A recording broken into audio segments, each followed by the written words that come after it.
नमस्कार, मैं हूं संजय सरवरिया और आप देख रहे हैं संजय सरवरिया समाचार। खबरों की शुरुआत में बात करेंगे इस वक्त की एक बड़ी खबर की। दमोह की एक लड़की लव जिहाद का शिकार हुई थी। राजू नाम के युवक से दोस्ती हुई, लेकिन बाद में वह उमर फारूक निकला। कर्नाटक के बेंगलुरु से ये पूरा मामला सामने आया था।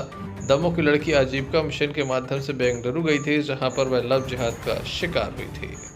इस मामले में पुलिस के द्वारा जहां जांच की जा रही है, 2 मामले पुलिस के द्वारा दर्ज किए गए हैं, वहीं इस मामले में एक और बड़ा खुलासा हुआ है।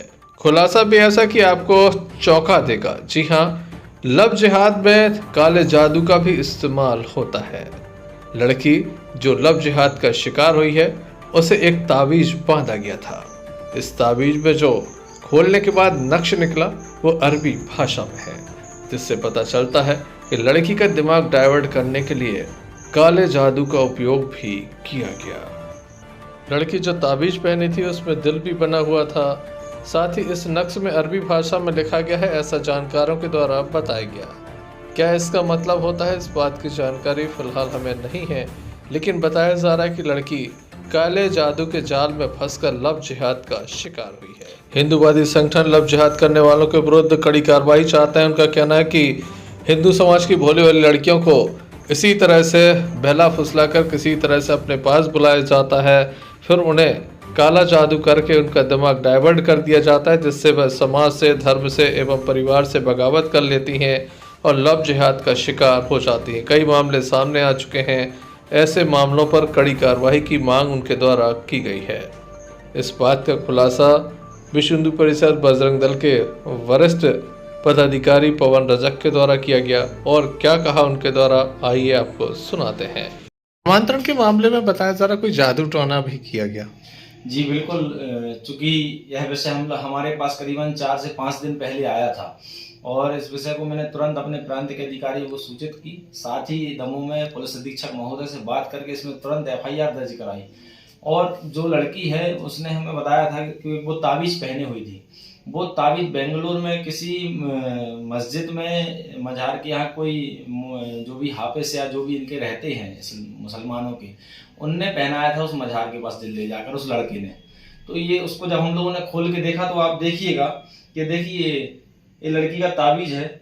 और ताबीज के बाद इस ताबीज को जब खोल के देखा हम लोगों ने तो इसमें ऐसी अरबी भाषा लिखी हुई है। अब इसमें कैसा क्या है तो खैर प्रशासनिक जांच का है विषय, लेकिन जादू टोना यहाँ इनके द्वारा बहुत बड़े स्तर पर हिंदू बहनों को किया जा रहा है और उनकी मानसिक स्थिति कहीं ना कहीं उससे बदल जाती है और वो लड़कियां कहीं ना कहीं अपने परिवार के विपरीत या फिर अपने धर्म के विपरीत जाके मुसलमानों के साथ रहती हैं और कुछ समय बाद फिर उन्हीं की आपने देखा होगा कि पूर्व में हत्याएं हो गई। क्या कहना चाहेंगे? हम सर्वप्रथम तो मध्य प्रदेश शासन से मांग करेंगे कि चूंकि लड़की का परिवार बहुत ही गरीब परिस्थिति का है और इस मामले में 2 FIR दर्ज हुई हैं। तो एक मामला तो यहाँ का है तो यहाँ कोर्ट में होगा, परंतु दूसरा मामला जो है वो बेंगलुरु की घटना का है, इसलिए 0 पे यहाँ कायम होकर बेंगलुरु गई है। तो मध्य प्रदेश शासन यदि ऐसा कुछ कानूनी कार्रवाई करके और उस मामले को भी दमोह में सेटल कर दे, क्योंकि लड़की वहां से अपनी जान बचा कर आई है और यदि उसको वहां जाना पड़ा और रास्ते में आने जाने में कहीं कोई घटना घट गई तो इसका जिम्मेदार कौन होगा, इसलिए उस केस को भी दमोह ट्रांसफर किया जाए।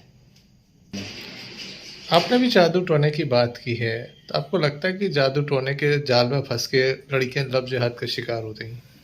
क्योंकि भैया हम लोगों ने ऐसा करीबन बहुत सारी लड़कियों को ऐसा देखा है, तो ये परिस्थिति कई बार बनती है कि लड़की के ऊपर कुछ ना कुछ तो ऐसा रहता है जिससे लड़की ऑटोमेटिक अपने दिमाग खुद के काबू में नहीं रहती।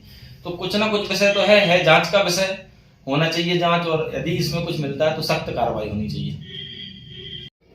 जल्द ही मिलते हैं अपनी अगली खबर के साथ। देखते रहिए संजय सरवरिया समाचार। नमस्कार। संजय सरवरिया समाचार।